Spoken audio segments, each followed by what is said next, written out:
اچھا report Kaiser Khan. Lady health workers program کی ممکنہ نجکاری کے خلاف لیڈی ہیلتھ ورکرز کا احتجاج۔ سندھ لیڈی امپلائیز ایسوسی ایشن کے زیر اہتمام پریس کلب ٹھٹھہ کے سامنے احتجاجی مظاہرہ۔ نجکاری نامنظور، نامنظور کے نعرے۔ پروگرام کو حکومت سندھ کے ماتحت رکھنے کا مطالبہ۔ لیڈی ہیلتھ ورکرز پروگرام کسی نجی کمپنی، این جی او یا تیسرے فریق کے حوالے کرنا قبول نہیں۔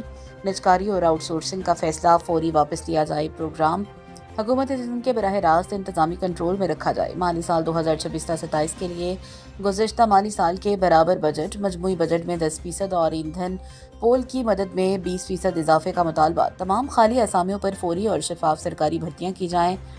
آئی B A, N T S یا کسی تیسرے فریق کی ذریعے بھرتیاں منظور نہیں۔